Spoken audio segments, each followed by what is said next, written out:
Hello everyone. आज की video में देखेंगे साइकोलॉजी पेपर 2 का प्रैक्टिस सेट 24 जो आपके बिहार स्टेट और बीपीएससी टीचर 3.0 के लिए काफ़ी ज़्यादा महत्वपूर्ण है, क्योंकि सारे क्वेश्चन आपके एनसीईआरटी और एससीईआरटी बेस है जो आपके सिलेबस में साफ साफ मेंशन है और आपके पास मुश्किल से 1 महीने से काफ़ी कम टाइम बचा हुआ है।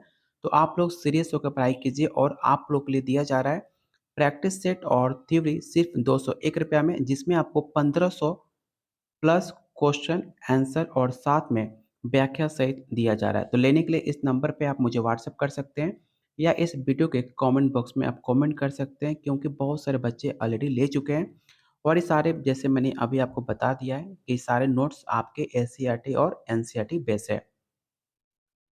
चलिए शुरू करते हैं आज का पहला क्वेश्चन। पहला क्वेश्चन है, अभिज्ञान से क्या तात्पर्य है? पहला ऑप्शन है परिचित वस्तुओं को पूर्व के चित्रों की पहचान। ऑप्शन बी है व्यक्तियों की पहचान या ऑप्शन सी वस्तुओं की पहचान या ऑप्शन डी आत्म पहचान। काफ़ी आसान सा सवाल है, तो सोच समझ कर आंसर का फाइंड कीजिए कि इसका आंसर क्या होगा। तो इसका राइट आंसर ऑप्शन आपका ए हो जाएगा, परिचित वस्तुओं के पूर्व के चित्रों की पहचान। ऑप्शन ए आपका राइट आंसर हो जाएगा। यहाँ पर देख सकते हैं कि ऐसी वस्तुएं जिन्हें हम जानते हैं कि उनके पुराने चित्र को देखकर पहचान करना अभिज्ञान से संबंधित माना जाता है।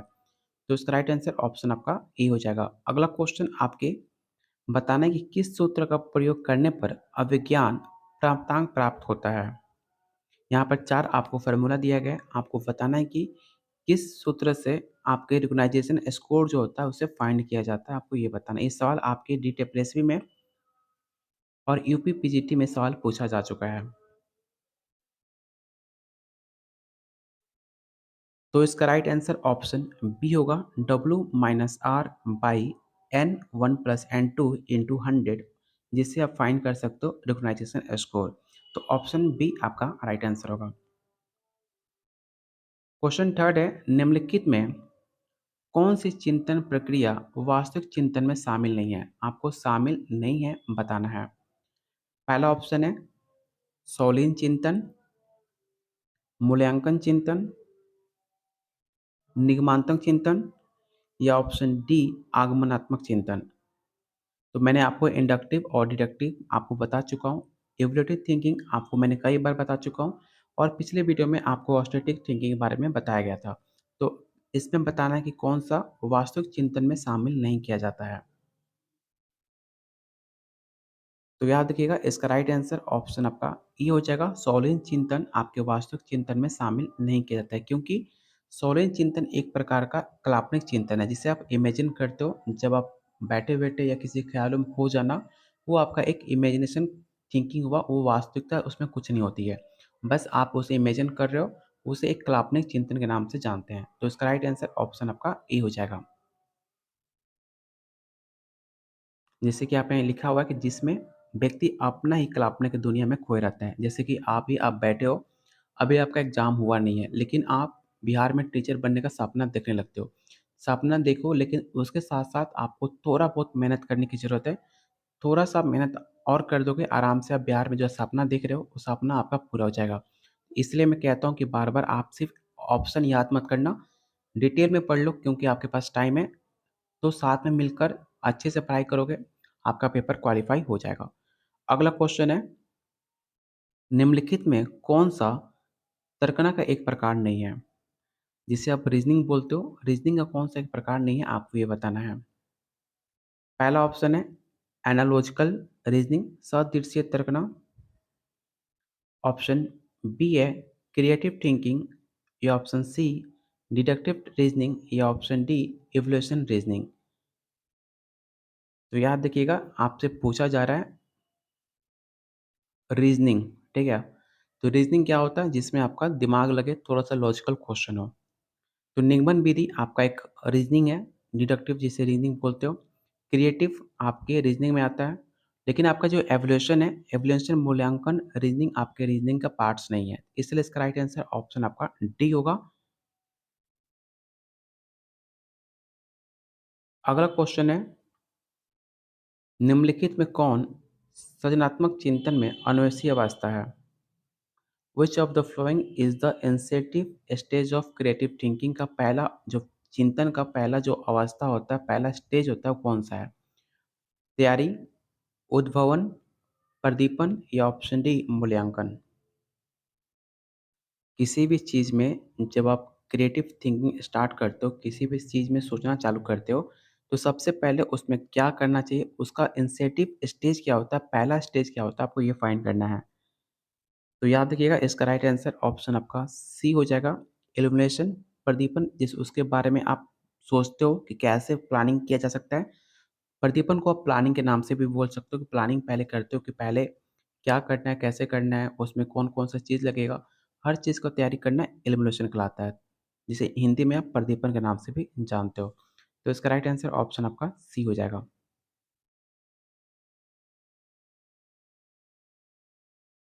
निम्नलिखित में कौन-सा चिंतन सिद्धांत संज्ञानात्मक प्रक्रियाओं के स्रोतों के रूप में प्रमिस्टिक वल्मीकु के महत्व पर जोर देता है? पहला ऑप्शन है केंद्रीय सिद्धांत, ऑप्शन बी है प्रदीय केंद्रीय सिद्धांत, या ऑप्शन सी प्रदीय सिद्धांत, या ऑप्शन डी उपरोक्त में से कोई नहीं।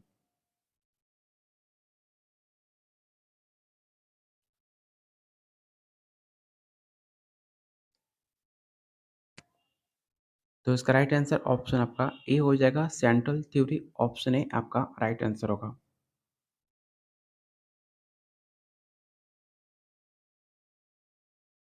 भाषा में किसका प्रयोग शामिल रहता है? काफ़ी आसान सा सवाल है, आपको बताना है कि भाषा में किसका प्रयोग शामिल रहता है? सिंबल का, विभेदहीन चिन्ह का, साइन का, या ऑप्शन डी अर्जित चिन्ह का?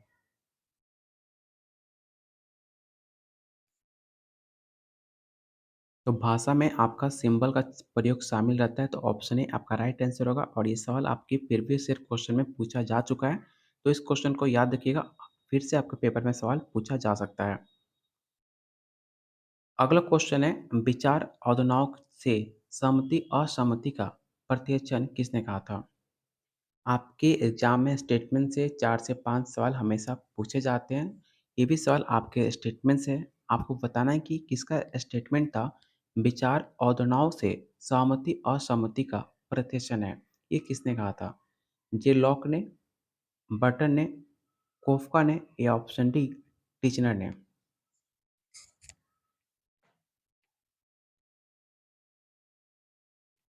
तो इसका राइट आंसर ऑप्शन आपका ए हो जाएगा, जे लॉक।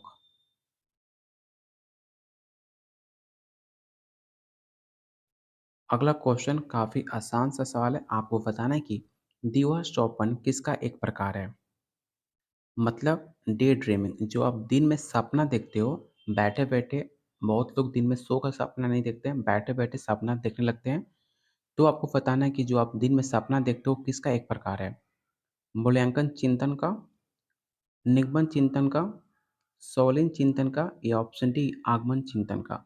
और जस्ट अभी हमने एक सवाल किया था, पिछले क्वेश्चन में सेम इसका आंसर दिया गया था, तो इसमें किसी का भी गलती नहीं होना चाहिए था।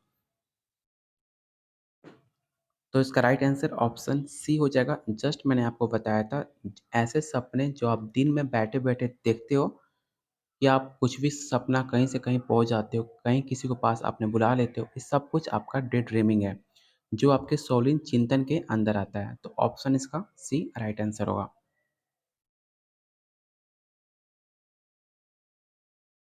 जब वर्तमान अधिगम पहले के अधिगम को बंद रोकने के लिए वशवर्ती की तरह कार्य करता है, तो ये क्या किस नाम से जाना जाता है? हस्तक्षेप बाधा, सक्रिय बाधा, पूर्ववर्ती बाधा, या ऑप्शन डी दमन? और जितने लोग आप वीडियो देख रहे हो, वीडियो को लाइक करने में क्यों कंजूसी आप लोग करते हो? लाइक करोगे तभी आपको वीडियो और ज़्यादा अच्छा मिलेगा। आप लोग के लिए और ज़्यादा मेहनत की जाएगी। ऐसे क्वेश्चन कराए जाएंगे जो आपके एग्जाम में 100% आने के चांसेस हो। तो वीडियो को लाइक कीजिए और शेयर कीजिए अपने दोस्तों में, अपने ग्रुप्स में।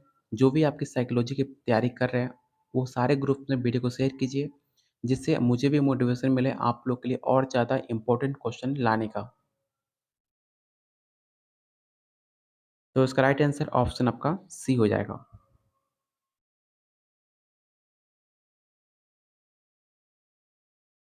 डैश सामान्यतः सुगात्मक बदलाव के समय आंखों की अभिव्यक्ति की माप के लिए प्रयोग किया जाता है। ग्लूमेट्रेक्सिस, ऑप्शन बी है साइकोमेट्रिक्स, ऑप्शन सी है पीपलमेट्रिक्स या option D none of this.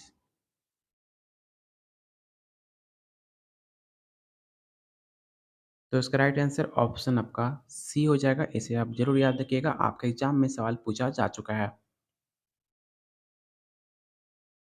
अगला क्वेश्चन है, निम्नलिखित में किसको स्वयं का गद्दी कहा जाता है?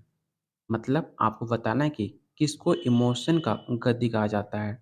पीयूष को, थोराइड ग्रंथि को, थैमलस ग्रंथि को या ऑप्शन डी हाइपोथैलेमस।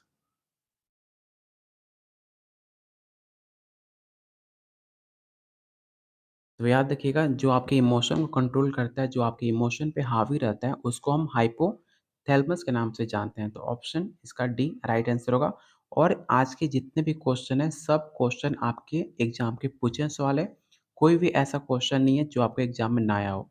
ये सारे क्वेश्चन आपके प्रीवियस ईयर क्वेश्चन है। किसी न किसी स्टेट का ये क्वेश्चन लाया गया है जो आपके साइकोलॉजी में बार बार पूछता है। इसलिए वीडियो के अंत तक पूरा वीडियो देखिए, जिससे आपको लगे जो क्वेश्चन आपके एग्जाम में आ सकता है। इसमें बहुत सारे ऐसे क्वेश्चन हैं जो आपके एग्जाम में डायरेक्ट देखने को मिल सकता है। और इसका राइट आंसर ऑप्शन आपका डी हो जाएगा। अगला क्वेश्चन है, निम्नलिखित में कौन प्रणोद संप्रति के घनिष्ठ रूप से जुड़ा हुआ है? मनोवृत्ति, अभिवृत्ति, प्रोत्साहन या ऑप्शन डी व्यक्तित्व।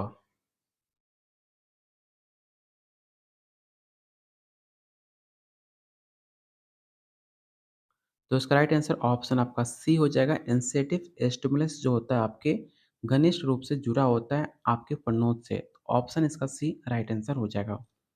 अगला क्वेश्चन आपके स्टेटमेंट से है, आपको बताना है कि निम्नलिखित में किसने इमोशन का सक्रियण सिद्धांत दिया था? आपको बताना है कि एक्टिवेशन थ्योरी ऑफ इमोशन किसके द्वारा दिया गया है? पहला ऑप्शन है जेरोम सिंगर, वाल्टर बिकेनन, डी लिंडस्ले या ऑप्शन डी कॉल लेंज।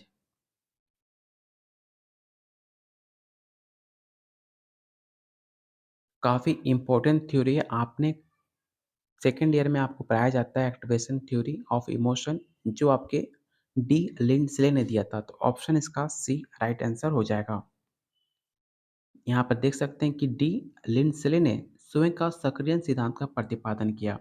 इनके अनुसार इमोशन की स्थिति उत्पन्न होने पर मस्तिष्क में हलचल बढ़ जाती है और उसी के आधार पर व्यक्ति इमोशन महसूस करता है। मतलब जब आप रोते हो या फिर आप किसी बात की आपको बुरा लग जाता है या फिर आप हर्ट हो जाते हो, उसकी वजह से आपका जो दिमाग होता है उसमें काफ़ी ज़्यादा हलचल बढ़ जाती है, काफ़ी ज़्यादा एक्टिव हो जाता है। उसी के आधार पर आप इमोशन और ज़्यादा फ़ील करते हो। इसलिए आप और रोने का मन कर रहा है, तो और आपको रोने का मन करने लगता है। ये सब चीज़ आपके इमोशन का खेल है, जो आपके माइंड पे सेट होता है। अगला क्वेश्चन आपको सूची 1 और सूची 2 दी गई है, इसमें आपको सही मिलान करना है। तो आप यहाँ पे इसका स्क्रीनशॉट ले लेना, क्योंकि सारे ऑप्शन इस मोबाइल में नहीं आ सकता। एक अलग पेज पे 4th ऑप्शन अलग दिया है, तो मिलान करना सही नहीं हो पाएगा। तो हम इसका आंसर देख लेते हैं, ठीक है? तो इसका राइट आंसर ऑप्शन आपका सी होगा। दोनों क्वेश्चन का आप स्क्रीनशॉट ले लेना, क्योंकि इस क्वेश्चन काफ़ी इंपॉर्टेंट है। तो आप वीडियो को पॉज़ करके इसका स्क्रीनशॉट लेकर और आप आराम से इसका मिलान करके इसे अलग नोटबुक में नोट कर लेना, क्योंकि सवाल काफ़ी बार आपके पेपर में पूछा जा चुका है। चलते हैं अगले क्वेश्चन पे। अगला क्वेश्चन है, निम्नलिखित में कौन सा गाहक प्यास और पानी पीने के लिए संकेतक रूप में कार्य करता है? पहला ऑप्शन है प्रकाश ग्राहक, यांत्रिक ग्राहक, रंग ग्राहक या ऑप्शन डी प्रसारण ग्राहक।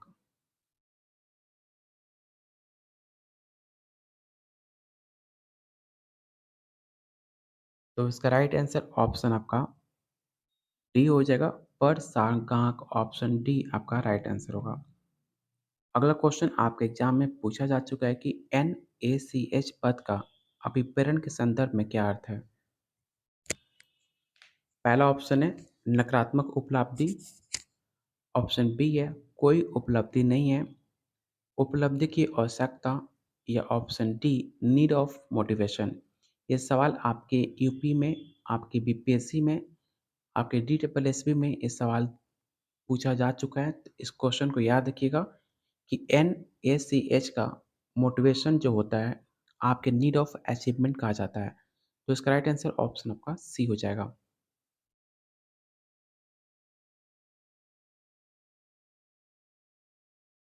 अगला क्वेश्चन है हाइपोवोलेमिया अवस्था की क्या विशेषता है? ये सवाल आपके क्लास 12 का है। क्लास 12 में आपने साइकोलॉजी का आपको नोट्स जो पढ़ाया जाता है उसमें आपको हाइपोवोलेमिया अवस्था पढ़ने को मिलता है। पहला ऑप्शन है रक्त की मात्रा में कमी जिसका परिणाम उच्च रक्तचाप होता है। सेकंड ऑप्शन है रक्त की मात्रा में कमी जिसका परिणाम निम्न रक्तचाप है। तो बिल्कुल ऑप्शन इसका बी राइट आंसर होगा, क्योंकि हाइपोवोलेमिया में जो आपका ब्लड प्रेशर होता है वो काफ़ी ज़्यादा कम हो जाता है, उसमें आपका डिक्रीज हो जाता है। तो इसका राइट आंसर ऑप्शन आपका बी होगा। क्वेश्चन 69 कह रहा है कि निम्नलिखित में कौन सी अवस्था ओडिपस कॉम्प्लेक्स से संबंधित माना जाता है? पहला ऑप्शन है गुद्धावस्था, लिंग अवस्था, मुखावस्था, या ऑप्शन डी लैंगिक अवस्था।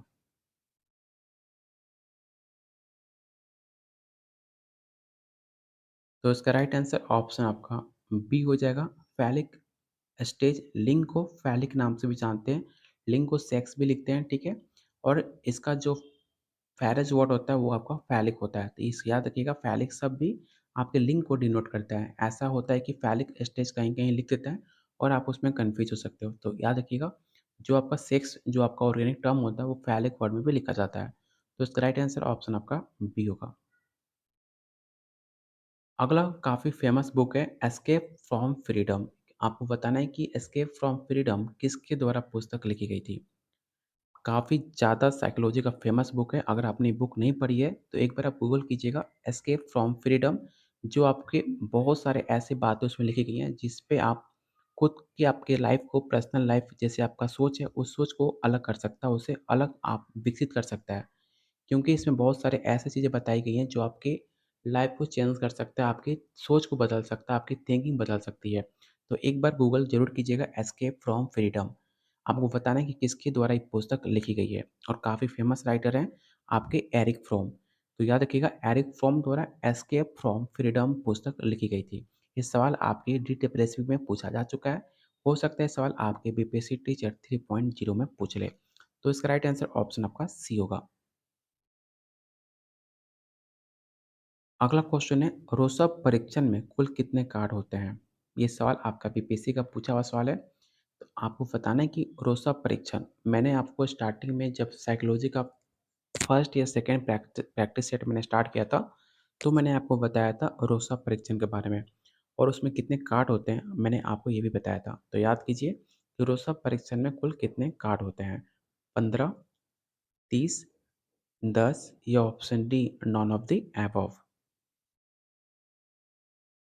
तो रोज़-ऑफ परीक्षण में टोटल आपके 10 कार्ड होते हैं, तो ऑप्शन इसका सी राइट आंसर हो जाएगा, जिसमें 5 आपके काले और 5 कार्ड जो होते हैं आपके रंगीन कार्ड होते हैं, ठीक है? टोटल जो आपके 10 हो गए। अगला क्वेश्चन है मिनीसोटा। मिनीसोटा बहुचरणीय व्यक्तित्व अन्वेषिका किसके द्वारा विकसित की गई थी?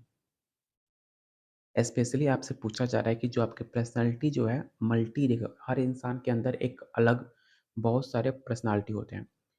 कभी-कभी आप खुद से हँसने लगते हो, कभी रोने लगते हो, कभी गुस्सा करने लगते हो, तो हर इंसान के अंदर मल्टीफ़ेज़िक पर्सनैलिटी होती है, मतलब बहुत सारे किरदार होते हैं।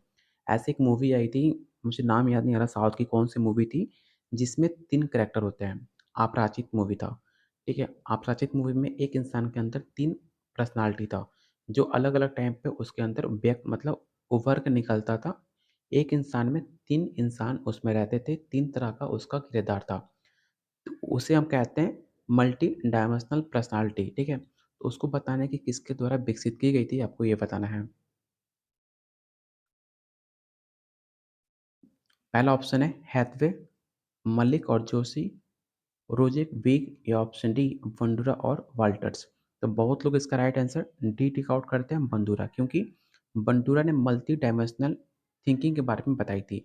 लेकिन आपको पर्सनालिटी के लिए पूछा जा रहा है, इसलिए इसका राइट आंसर ऑप्शन आपका ए होगा, हाथवे एंड मैकेनिकले, जिन्होंने पर्सनालिटी को विकसित किया था आपके मल्टी डायमेंशनल पे। तो इसका राइट आंसर ऑप्शन आपका ए हो जाएगा, इसे आप जरूर याद रखिएगा।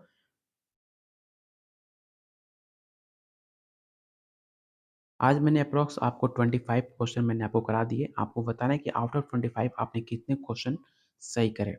उम्मीद करता हूँ आपका स्कोर 17-18 प्लस आ रहा होगा। अगर देखो, आज का जो क्वेश्चन था थोड़ा-सा मॉडरेट टू हाई था।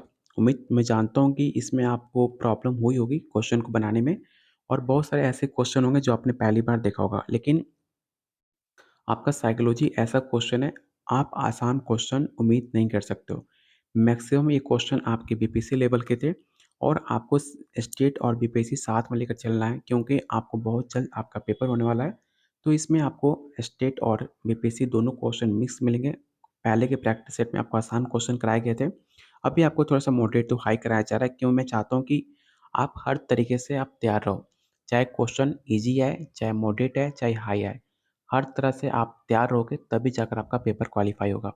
आप सोच के बैठोगे पेपर सिर्फ़ ईज़ी आएगा, तो मुझे नहीं लगता पेपर आपका ईज़ी आएगा, क्योंकि कॉम्पिटिशन इतना हाई है और सीट काफ़ी कम है, बच्चे काफ़ी ज़्यादा हैं। तो मेरा यकीन है क्वेश्चन का लेवल मॉडरेट टू हाई रह सकता है, तो आप उस बेसिस पे तैयारी करो, और जितना हो सके आप प्रैक्टिस करोगे, उतना आपके लिए बेटर रहेगा। आपको दिया जा रहा है, इसलिए मैंने आपको 1500 प्लस क्वेश्चन आंसर और साथ में आपको डिफाइन करके दिया जा रहा है कि जितना आप प्रैक्टिस करोगे, प्रैक्टिस से इंसान परफेक्ट बनता है। आप कितना भी थ्योरी लेकर बैठ जाओ, कितना भी एनसीईआरटी पढ़ लो, आप पढ़ते रह जाओगे, क्योंकि आपको आइडिया नहीं लगेगा कि आपको पढ़ना क्या है। तो आपको थ्योरी पढ़ते रहो, लेकिन साथ में आप जितना क्वेश्चन प्रैक्टिस करोगे, उतना आपके लिए बेटर रहेगा। बाकी जितना भी थ्योरी रट्टा मार लो, जब तक क्वेश्चन आप सॉल्व नहीं करते हो, तो आपको ओवरऑल आइडिया नहीं लगता है। इसलिए मेरा सजेशन है, आप नोटबुक्स पढ़ते रहिए, लेकिन साथ में जितना हो सके क्वेश्चन को प्रैक्टिस कीजिए। इसलिए आपको दिया जा रहा है प्रैक्टिस सेट और थ्योरी सिर्फ ₹201 में, जो आपके पॉकेट मनी से काफ़ी ज़्यादा कम है, और ये सारे नोट्स आपके एनसीईआरटी और एससीईआरटी पे से। तो लेने के लिए इस नंबर पे व्हाट्सएप कर सकते हैं। अगर आपको वीडियो को डेली चाहते हो, आपको डेली एक प्रैक्टिस सेट मिले साइकोलॉजिकल का, तो वीडियो को लाइक कीजिए और शेयर कीजिए। आप लोग को बार-बार बोलना पड़ता है लाइक करने के लिए, जबकि आप लोग के लिए इतनी मेहनत की जा रही है कि वीडियो को खुद आपको लाइक कर देना चाहिए। लेकिन वीडियो को 200-300 लोग देखते हैं, लेकिन वीडियो को बस मुश्किल से 50-60 लोग लाइक करते हैं। तो वीडियो को लाइक कीजिए और शेयर कीजिए अपने दोस्तों में, अपने ग्रुप्स में। और अभी तक आपने टेलीग्राम चैनल जॉइन नहीं किया है, तो टेलीग्राम चैनल ज़रूर जॉइन कर लीजिएगा, जिसका लिंक डिस्क्रिप्शन बॉक्स और कमेंट बॉक्स में दिया गया है, जहाँ पर आपको टीचिंग रिलेटेड न्यूज़ हमेशा आपको अपडेट मिलते रहेगा। इसलिए टेलीग्राम चैनल ज़रूर जॉइन कर लीजिएगा।